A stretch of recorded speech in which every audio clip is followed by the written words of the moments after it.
White হাউসে ভারতের প্রধানমন্ত্রী নরেন্দ্র মোদী এবং মার্কিন প্রেসিডেন্ট ডোনাল্ড ট্রাম্প তাদের দুজনের মধ্যে বৈঠক হলো। এরপর দুজনেই জয়েন্ট প্রেস কনফারেন্স করলেন।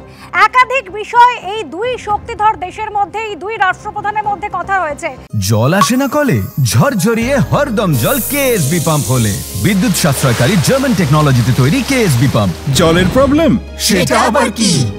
তার মধ্যে একদিকে যেরকম প্রতিরক্ষা চুক্তি রয়েছে, অন্যদিকে অবশ্যই সন্ত্রাস দমন, তাদের মধ্যে আলোচনায় কিন্তু বিশেষ গুরুত্ব পেয়েছে। এবং অবশ্যই বাণিজ্যের কথা বলতে হচ্ছে। ভারত এবং আমেরিকা দুদেশই কিন্তু এই বৈঠকের পর আরও বেশি করে কাছাকাছি আসছে। প্রতিরক্ষা ক্ষেত্রে কথা যদি ধরি, তাহলে ভারত আমেরিকা আরও বেশি করে চুক্তিবদ্ধ হচ্ছে। আমেরিকার কাছ থেকে এবার অত্যাধুনিক যুদ্ধ বিমান স্টিলথ F-35 পাবে ভারত। আকাশ যুদ্ধের সমর সম্ভার বাড়াতে চলতি বছরেই চুক্তিবদ্ধ হতে চলেছে এই দুই দেশ। হোয়াইট হাউসে ডোনাল্ড ট্রাম্পের সঙ্গে বৈঠকের পর একথা জানিয়েছেন প্রধানমন্ত্রী নরেন্দ্র মোদী। তার বক্তব্যে কিন্তু উঠে এসেছে সীমান্ত সন্ত্রাসের প্রসঙ্গ। ভারত এবং আমেরিকা দুদেশই সীমান্ত সন্ত্রাস দমন করতে একেবারে বদ্ধপরিকর। দুই রাষ্ট্রপ্রধানের মধ্যে আলোচনা এবং তারপরে যে জয়েন্ট প্রেস কনফারেন্স, বারবার করে এই বক্তব্য কিন্তু গুরুত্ব পেয়েছে। আমাদের সঙ্গে এই মুহূর্তে রয়েছেন ব্রিগেডিয়ার দেবাশিস দাস। ব্রিগেডিয়ার দাস, যেভাবে প্রতিরক্ষা চুক্তির ক্ষেত্রে দুদেশ আরো বেশি করে চুক্তিবদ্ধ হচ্ছে, যুদ্ধ বিমান F-35 কিনতে চলেছে ভারত, বাংলাদেশের যা পরিস্থিতি, উদ্ভূত যে পরিস্থিতি, সেখানে সীমান্ত সন্ত্রাস দমন করা হবে, সেই বক্তব্য প্রধানমন্ত্রীর বক্তব্যে বারবার করে গুরুত্ব পাচ্ছে। সেক্ষেত্রে এই প্রতিরক্ষা ক্ষেত্রে দুদেশের কাছাকাছি হওয়া কতটা তাৎপর্যপূর্ণ?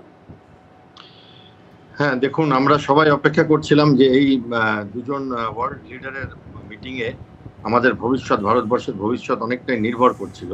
যেটাতে একটা খুব ইতিবাচক দিক দেখতে পাচ্ছি আমরা, মহাকাশ নিয়ে এবং এনার্জি, ডিফেন্স, সুরক্ষা নিয়ে এবং কাউন্টার টেররিজম আমরা দেখেছি, এবং টেকনোলজি ট্রান্সফার, এইগুলো, আর কৃত্রিম বুদ্ধিমত্তা যেটাকে আমরা AI বলি, এইগুলো নিয়ে বড় স্টেটমেন্ট এসছে। তার থেকে সব থেকে বড় যেটা ডিফেন্স নিয়ে আমাদের আসছে, যে আমেরিকা তাদের অত্যাধুনিক যুদ্ধ বিমান ফাইটার এয়ারক্রাফট F-35 দেওয়ার একটা প্রপোজাল আছে, এখন প্রপোজাল স্টেজে আছে, চুক্তি হয়তো সই হয়ে যাবে। এবং এটা ডেফিনেটলি, আমি বাংলাদেশ কথা বলবো না, কারণ বাংলাদেশের সাথে আমাদের এত চিন্তা ভাবনার কিছু নেই। বাংলাদেশ, পাকিস্তান, আমাদের অত টেনশন নেই।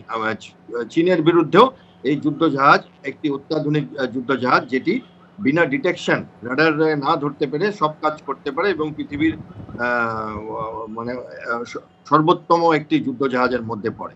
আর আরেকটা যেটা ভালো ব্যাপার হচ্ছে, যেটা আমরা এই বডি ল্যাঙ্গুয়েজ, এই দুই পুরনো বন্ধুর মতো একটা মেলামেশা এবং ভারতের সম্বন্ধে কথা বলা, কিছু যদিও অসুবিধা আছে, যেমন ট্যারিফ ট্রেড নিয়ে কথাবার্তাগুলো বলা হয়নি, কিন্তু যেটা ভালো লাগছে যে আমাদের পুরনো বন্ধু রাশিয়া, তাদের সাথেও আমরা সামরিক সমস্ত কিছু নেওয়ার দিচ্ছি, এবং সেটাতে আমেরিকা সেই রকম ভাবে ভারতের বিরোধিতা করছে না, তারা তাদের সিন্ধুকও খুলে দিচ্ছে। এবং এটাতে সত্যি ভারতবর্ষ সুরক্ষার ব্যাপারে একটা অন্য মানে পৌঁছে যাবে। আপনি দেখেছেন নিশ্চয়ই যে কয়েক বছর আগে রাফায়েল এসেছিল ফ্রান্স থেকে, এবং তখন আমাদের প্রতিবেশীদের অনেক অসুবিধা হয়েছিল। ভারতবর্ষ হালেই 3টে নেভির যুদ্ধজাহাজ কমিশন করে একদিনে, এবং এখনো আরো কিছু 2-1টা এরকম বেরাবে। এবার আমেরিকার সাথে যদি টেকনোলজি ট্রান্সফারের চুক্তি হয় এবং ডিফেন্সের আলমারি যদি আমেরিকা খুলে দেয়, তাহলে তো ভারতের লাভ হবে। এবং সব থেকে ভালো কথা, যে ডোনাল্ড ট্রাম্প বলছেন মেক আমেরিকা গ্রেট এগেন, মাগা, আর মোদি বলছে আমি বলবো মেক ইন্ডিয়া গ্রেট এগেন, এবং আমরা দুজনে মিলে মেগা করব। তো এই যে একটা কথা বলছে, এতে দুই দেশেরই ভালো হবে। এবং এই সম্পর্ক যদি এগিয়ে রাখতে পারি আমরা, তাহলে টেররিজমের ওপরে খুব বড় একটা কথা বলেছেন, বাংলাদেশ নিয়ে বলেছেন যে আমি এর মধ্যে ঢুকছি না, বাংলাদেশ মোদি সামলে নেবেন।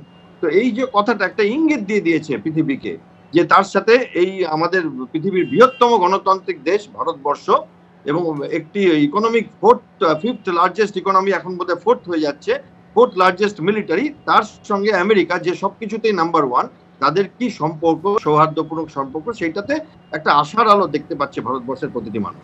একেবারে ব্রিগেডিয়ার দাস, আশার আলো তো বটে, বিশেষ করে জয়েন্ট প্রেস কনফারেন্সে দুই রাষ্ট্রপ্রধানের বডি ল্যাঙ্গুয়েজে অত্যন্ত পজিটিভ রয়েছে।